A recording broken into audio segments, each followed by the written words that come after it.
como viveria, o que você faria se tivesse apenas um mês para viver.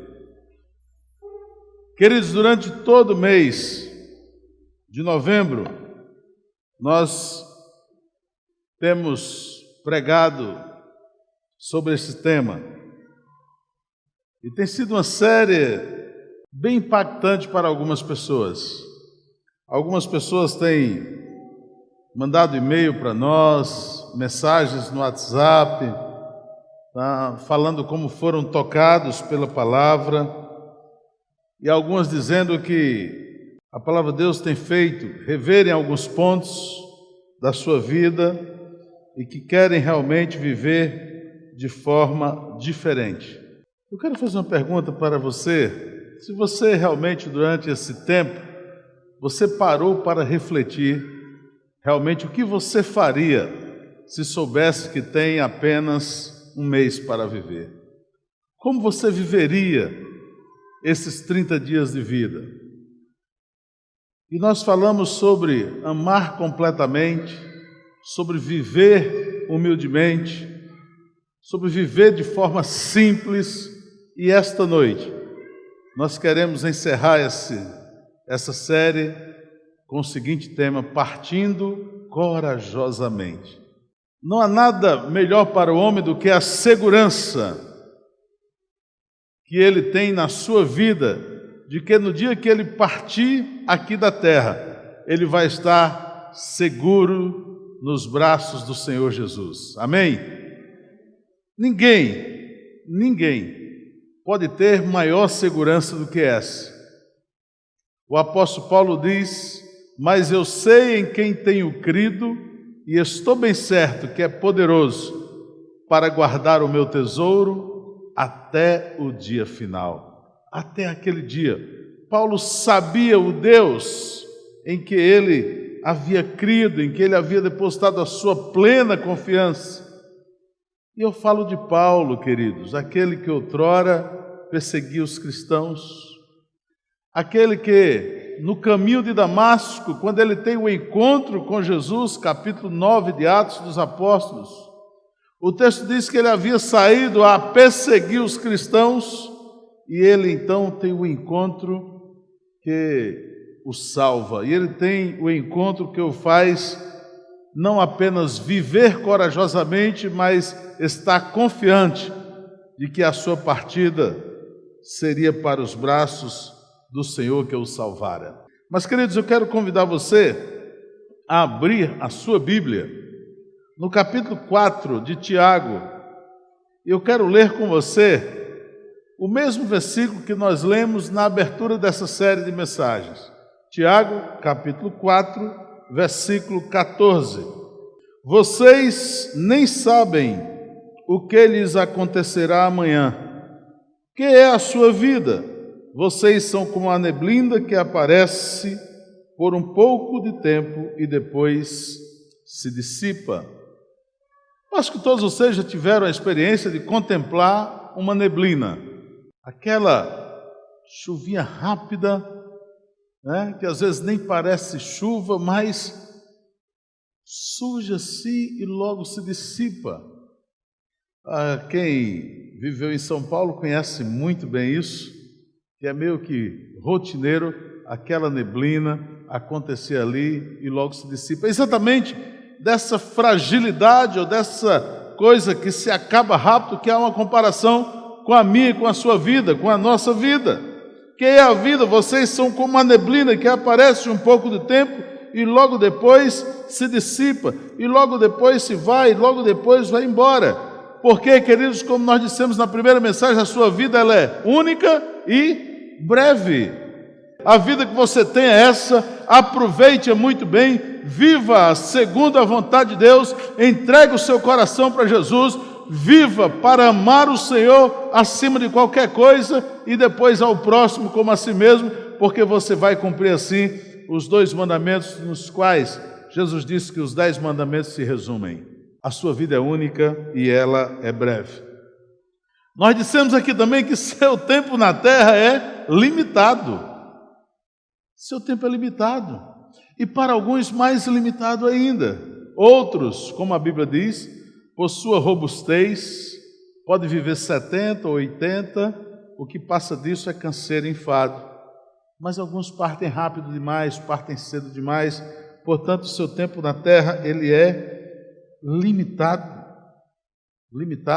Quando você passar a olhar a vida e a morte com mais naturalidade, olhar como um fato natural da criação de Deus e admitir que a sua vida, ela é única e ela é breve, você vai se libertar de todas as outras amarras e poder viver a vida com mais autenticidade, com ousadia. Olhando para o verso em que Paulo escreve, inspirado pelo Espírito Santo de Deus, e diz que Deus é capaz de fazer em você, através de você, muito mais do que você peça ou até pense. E aí, queridos, nós ficamos muitas vezes na mesquinhez, vivendo uma vidinha medíocre, vivendo uma vida em que só olha para o seu coração, só olha para o seu interior, só olha para dentro de você, não olha para os outros. Pastor Márcio, na sua oração, se refere a um homem que tinha todos os motivos para não sonhar.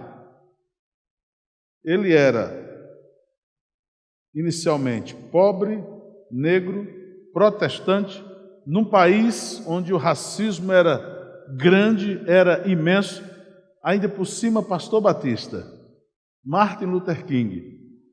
Mas nada dessas adversidades o impediu de sonhar. E pelo seu sonho, muita coisa mudou naquela nação. Muita coisa foi transformada naquela nação. Então, queridos, essa noite eu quero convidar você a olhar para aquilo que para a maioria das pessoas é a coisa mais difícil, o momento da partida. O momento em que você deixa essa terra e olhando mais uma vez para a eternidade, eu posso afirmar para você que a Bíblia garante que na eternidade só há 2 destinos, não há um terceiro destino. O destino é céu e inferno, inferno e céu. O meio para ir para o céu é João, capítulo 14, versículo 6, Jesus disse: eu sou o caminho, eu sou a verdade, eu sou a vida. O artigo usado nas 3 pessoas, ele é definido, o e a. Eu sou o caminho, eu sou a verdade, eu sou a vida. E ninguém vem ao Pai senão por mim. O caminho para o céu é Jesus, não há um outro caminho, não há atalhos para o céu, não há veredas. O caminho para o inferno é mais fácil. É só rejeitar Jesus, é só não querer Jesus. Aí você pode abraçar qualquer um outro caminho. Você rejeita o Senhor da vida, rejeita aquele que morreu no seu lugar, que se entregou na cruz, então você foi para lá. 2 caminhos. Durante a história da igreja, por razões que aqueles que criaram isso haverão de prestar contas diante de Deus, foi criada uma terceira opção. Isso é uma inverdade, isso não existe na palavra de Deus, nem a base bíblica, nem para se argumentar tal coisa, que foi um lugar chamado de purgatório. Esqueça isso. O purgatório ele é criado depois da Primeira Guerra Mundial, queridos, quando muitos filhos de fazendeiros, principalmente norte-americanos, ingleses, perderam então suas vidas, e então, na época, a Igreja Romana instituiu o purgatório para que os pais daquelas vítimas da guerra pudessem então pagar para que fossem celebradas missas para que aqueles filhos mortos na guerra, que não estavam no inferno, mas estavam no purgatório, saírem do purgatório para ir para o céu. Mas no relato da história há um fato interessante, Valderi, é que não existe nenhum relato de algum daqueles homens que chegou e disse: olha, alguém veio mandar celebrar a missa por um filho que estava no purgatório. Ele disse: não precisa mais, ele já saiu do purgatório. Não há um relato assim. Eu estou dizendo isso, queridos, porque em pleno século 21, com a palavra de Deus, a Bíblia Sagrada, revelada para nós, para mim e para você, acessível a mim e a você, podemos lê-la em qualquer lugar, podemos abri-la, podemos meditar nela. Você tem Bíblia hoje aqui, você tem Bíblia hoje aqui, você tem Bíblia hoje aqui, a facilidade grande, e as pessoas preferem agarrar-se a outra coisa, senão a palavra de Deus, partindo corajosamente, deixando pegadas eternas. Meus amados, Provérbios 10:7 diz que a memória deixada pelo justo será uma bênção, mas o nome dos ímpios este apodrecerá. O mesmo provérbio na Bíblia, na linguagem de hoje, diz: os bons serão lembrados como uma bênção, porém os maus logo serão esquecidos.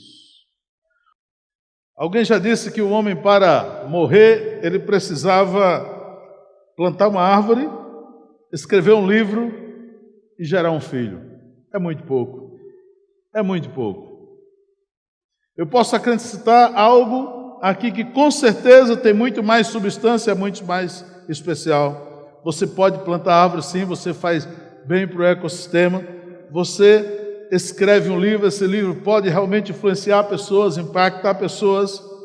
Fazer um filho, você vai então ajudar a perpetuar a espécie criada por Deus, e isso também é muito bom. Educar esse filho, melhor ainda, mas levar uma pessoa a conhecer a Jesus, o Jesus que eu conheci, é algo ainda muito especial, muito mais especial. E essa noite eu quero convidar você a acrescentar aos seus sonhos, levar alguém até Jesus, levar alguém a conhecer esse Cristo que, mesmo sendo Deus, não usurpou-se ser igual a Deus. Esse Cristo que, mesmo sendo Deus, tomou a forma de servo e, como diz Paulo, ele foi obediente à morte, até a morte de cruz. A levar uma pessoa a conhecer esse Jesus que tem não apenas transformado vidas, mas que partiu a história em antes de Cristo e depois de Cristo. Esse homem que, após render-se à vontade do Pai, quando no Getsemane ele diz: Pai, passa de mim esse cálice. Por 3 vezes ele repete essa oração, mas no final ele diz: mas não se faça minha vontade, mas a tua vontade. Queridos, conduzir alguém a conhecer Jesus é algo que você precisa fazer antes de partir. É algo que você precisa fazer antes de fechar os teus olhos aqui na terra. Sabe por quê, amados? Porque você vai, mas alguém vai ficar dizendo: quem está nesse caixão, ou quem está nesse sepulcro, plantou uma semente no meu coração, e essa semente me fez conhecer Jesus. Eu já disse isso aqui e vou repetir. Eu tenho a plena convicção que a senhora que me apresentou a Jesus Cristo pela primeira vez na minha vida, lá em São Paulo, ela jamais pensaria que naquela manhã, naquele café da manhã, ela estava apresentando o Evangelho para um futuro pastor, para alguém que conduziria um rebanho, para alguém que orientava um povo nos caminhos do Senhor. Ela não pensava nisso. Ela pensou simplesmente em compartilhar uma fé que ela vivia e que havia feito diferença em sua vida. Lembre-se de uma coisa: talvez o seu vizinho da direita, talvez o seu vizinho da esquerda, seja o homem de Deus, a mulher de Deus, que o Senhor quer usar para salvar a sua rua, o seu bairro e a sua cidade. Talvez o seu colega de escola e de faculdade seja o homem de Deus, a mulher de Deus, que o Senhor está esperando que você fale do amor dele, para que essa pessoa seja um grande ganhador de almas para o reino dos céus. Partir corajosamente, amados, é partir com a certeza de que a sua missão na terra foi cumprida segundo a vontade de Deus. Partir corajosamente é ter a convicção de que o Senhor vai olhar dos céus e vai, talvez, não com as mesmas palavras que ele disse para Jó, capítulo 1, versículo 8, mas ele vai olhar para você e dizer: meu filho, vai dizer para você, dizer: minha filha, você é o meu filho, você é a minha filha na terra, e não existe outra pessoa semelhante a você. Partir corajosamente é partir com a convicção de que Deus já o tem, de que Deus já tem. Partir corajosamente é ter a convicção de que na hora da sua chamada para a eternidade, você vai seguro, porque um dia alguém já pagou um alto preço por você. E como diz Pedro, não fostes comprado com ouro, nem com prata, mas fostes comprado pelo precioso sangue do Cordeiro. Esse é o preço que Jesus pagou por sua vida. E esse é o preço que faz com que você possa partir, então, corajosamente. Então, amados, a grande questão para esta noite é a seguinte: o que estou construindo com minha vida? Vai permanecer? Vai durar depois que eu partir? Um dia, quando nós partirmos daqui, a Cidade Jardim vai continuar pregando o Evangelho, anunciando com poder, com intrepidez, com força. Muitas pessoas novas chegarão. Muitos deles nós não conheceremos, né, pastor Márcio? Vamos estar lá, nos braços do Senhor. Mas alguns vão chegar e vão dizer para a gente, olha, eu conheci o Evangelho porque um pequeno grupo lá da Igreja Cidade Jardim, que se reunia lá em Cidade Verde, se reunia no Satélite, se reunia no Tirol, em qualquer lugar, em Nova Parnamirim, me chamou. E lá nesse pequeno grupo eu conheci Jesus. E na minha caminhada eu descobri que aquela igreja foi plantada por você. Aquela igreja era a igreja onde o pastor Márcio pregava, onde o pastor Elisafá pregava, onde o pastor Samuel pregava, onde Samuel, sem ser pastor, pregava também, onde Joel, onde tantas pessoas pregaram. E eu conheci esse evangelho lá e eu sou grato a vocês por isso. A eternidade revelará para nós muitas surpresas, queridos, desde que nós tenhamos a coragem de viver para fazer a vontade de Deus, de viver para agradar a Deus, de viver com a consciência de que precisamos aproveitar a vida, porque como diz a sua palavra em Hebreus 9:27, essa vida é única e breve, porque aos homens está ordenado morrerem uma única vez, vindo depois disto o juízo. Você não terá uma segunda chance na terra. Aproveite e viva para fazer a vontade de Deus nessa vida que Ele te concede. O que eu estou construindo com a minha vida vai durar depois que eu partir? Ou vão esquecer? Ou vai acabar? Porque, amados, a sua única vida, ela é bem mais, muito mais do que construir castelos de areia na beira da praia, onde qualquer água, qualquer onda, por pequena que seja, bate e destrói, bate e acaba. E aí você não sabe, por isso que Jesus, quando faz a analogia entre o homem sábio, entre o homem prudente e o não prudente, ele compara o sábio prudente a quem constrói a sua casa sobre a rocha, dizendo que lá pode então bater a tempestade, o vendaval, as águas, os rios, e ela não vai desabar, mas se você constrói sobre a areia, quando vier o vendaval, quando vier as águas, quando vier as correntes, ela vai derrubá-la. Faça sempre uma autoavaliação de si mesmo. Abra sua Bíblia em 2 Coríntios. Examinem-se para ver se vocês estão na fé. Provem-se a si mesmo. Não percebem que Cristo Jesus está em vocês? A não ser que tenham sido reprovados. Você sabe de cada ação, de cada atitude que você, antes de cometer, acende um farol amarelo tremendo de alerta para você. O Espírito Santo catuca você, o Espírito Santo mostra a você, isso está errado, não vá por esse caminho, você quebra a cara, você tem insistido, tem quebrado a cara. Então a primeira coisa que você precisa fazer é essa autoavaliação. Como eu estou procedendo com a minha esposa? Como eu estou procedendo com o meu esposo?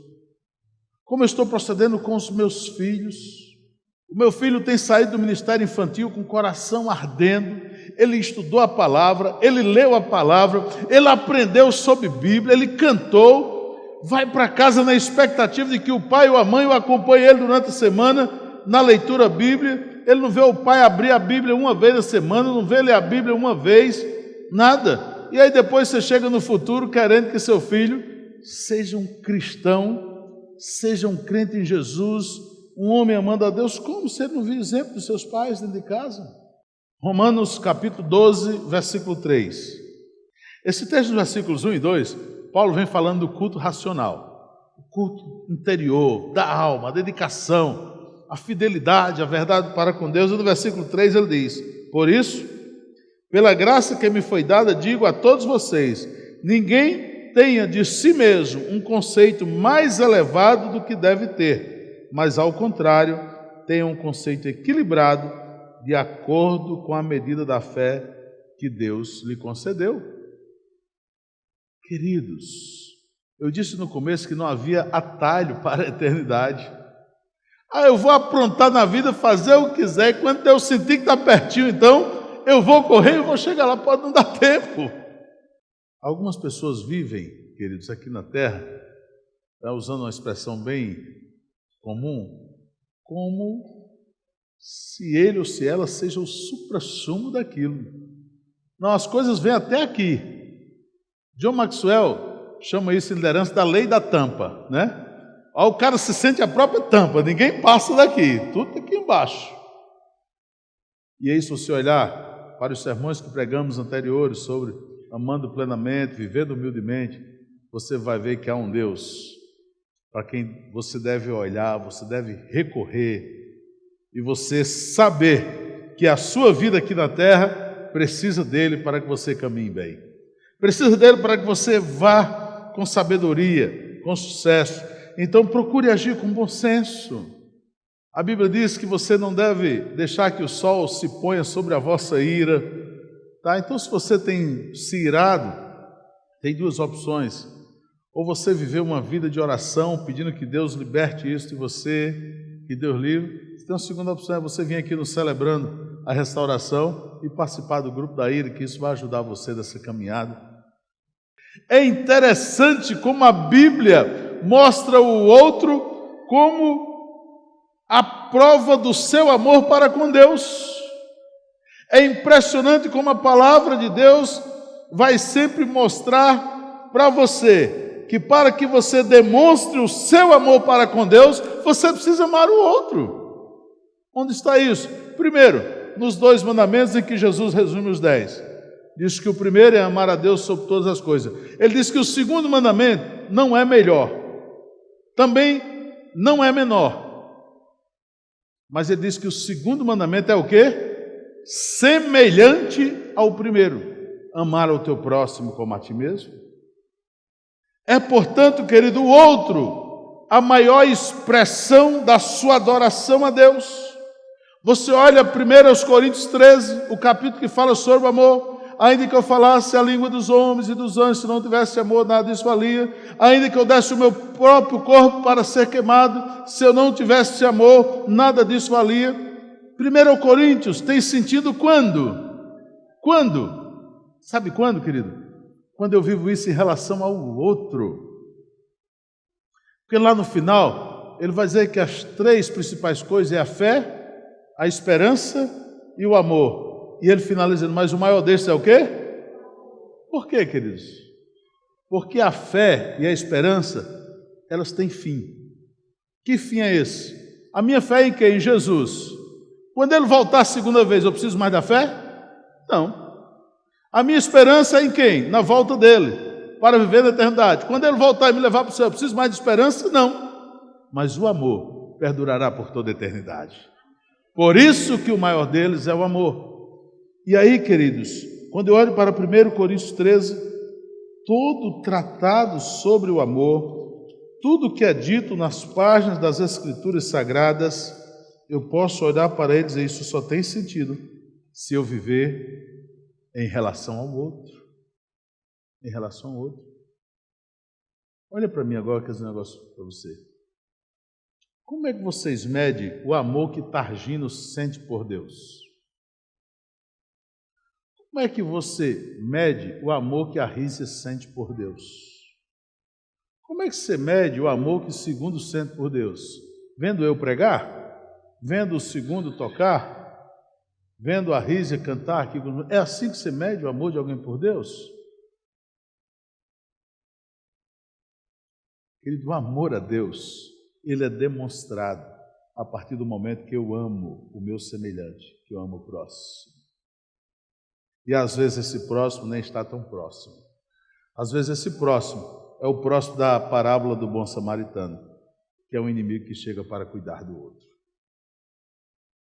Pense nos outros.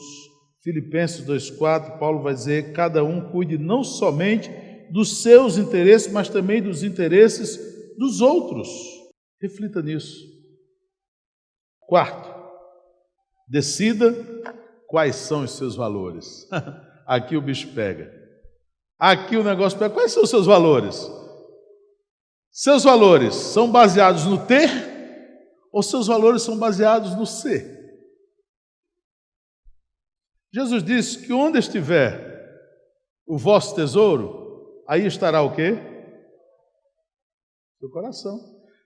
Mas, se você fizer o que Jesus nos exorta a fazer, a não ajuntar tesouros na terra, mas a juntar tesouros no céu, onde nem a traça, nem a ferrugem consome, nem os ladrões minam e roubam, aí sim você vai partir corajosamente. Onde estão os seus valores? Você precisa decidir isso. Vamos para o Evangelho aí, Mateus capítulo 6, vamos lá, abra sua Bíblia. Ninguém pode servir a dois senhores, pois odiará um e amará o outro, ou se dedicará a um e desprezará o outro. Vocês não podem servir a Deus e ao dinheiro. Outra tradução traz a Deus e a Mamon, que era o Deus que as pessoas adoravam pelas riquezas, pelo dinheiro. É como a questão do céu e inferno que eu falei na introdução da mensagem aqui. Não tem meu termo, você vai para um, você vai para o outro, você escolhe um ou outro. Ou você escolhe servir a Deus, ou você escolhe servir a você mesmo e as riquezas. Essa escolha é sua. E agora você precisa então decidir quais são realmente os valores em que a sua vida está pautada, ou será pautada daqui para frente. Fazer a vontade de Deus precisa ser o valor central da nossa vida, queridos. E qual é a vontade de Deus? Que você viva uma vida segundo os seus ensinamentos, segundo os seus mandamentos, segundo a sua orientação. Que você viva uma vida que, agradando a Ele, você vai agradar o seu próximo, você vai agradar o outro.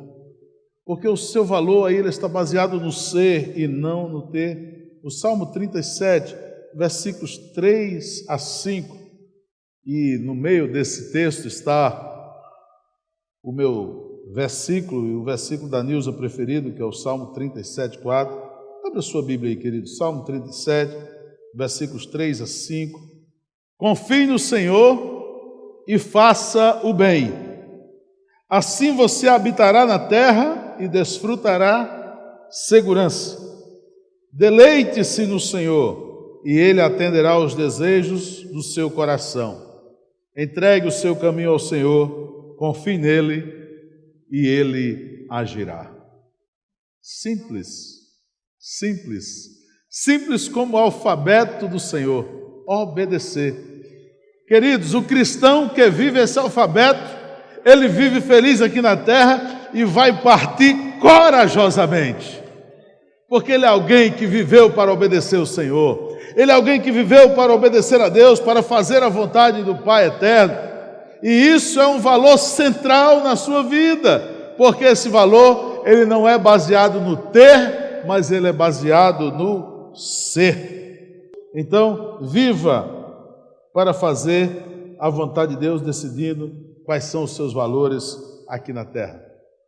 O quinto ponto, que eu quero ajudar você, então, a ter essa base para partir corajosamente, é que você deve abrir o seu coração para receber a mensagem de Deus para a sua vida. Se você não fez isso ainda, hoje é a noite, hoje é o dia. 1 Coríntios 6,2, Paulo diz que o dia aceitável da salvação é hoje. Eclesiastes capítulo 3, é o texto que fala do tempo. E ele diz que há tempo para toda ocasião certa, para todo propósito debaixo do céu. Versículo 2, tempo de nascer, tempo de morrer, tempo de plantar, tempo de arrancar, tempo de curar, tempo de derrubar o que se construiu, tempo de chorar, tempo de rir, de prantear. Aí ele vai falando dos tempos. É interessante. Há um tempo, pastor Márcio, que não é citado nessa relação, o tempo de você entregar a sua vida para Jesus. Sabe por quê? Porque todo tempo é tempo. E hoje é o tempo da sua vida.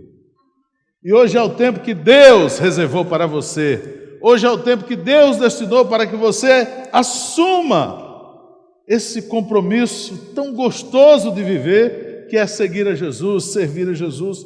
Abra o seu coração, então, para receber a mensagem de Deus. Veja o que o escritor aos Provérbios, no capítulo 19, versículo 20, ele diz, Provérbios 19, 20, ouça conselhos e aceite instruções e acabará sendo sábio. No capítulo 20, versículo 18, ele continua, ele diz o seguinte, os conselhos são importantes para quem quiser fazer planos, e quem sai à guerra precisa de orientação. Inúmeros casais que começa a surgir uma crise no casamento. Essa é a hora, gente.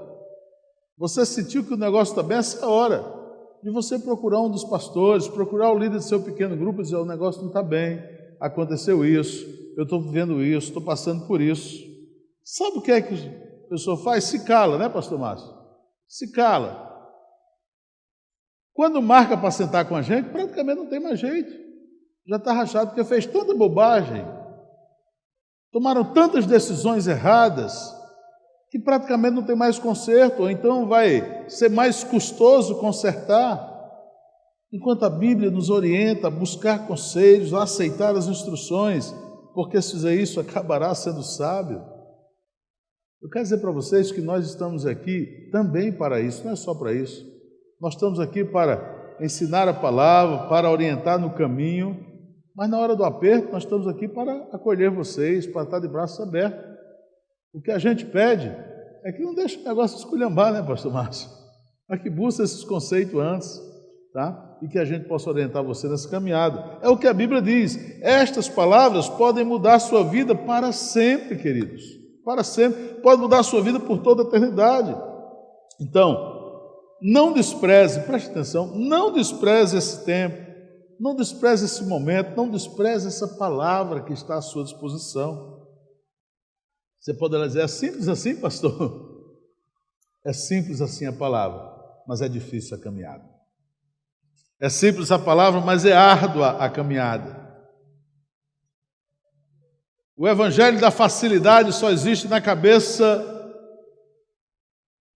de alguns. Viver o evangelho de Jesus é cumprir o que ele disse. Se quiser vir após mim, negue-se a si mesmo, tome a cada dia a sua cruz e então siga-me. Esse é o convite de Jesus para você essa noite.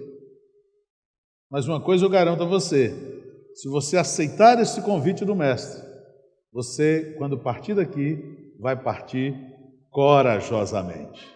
Corajosamente.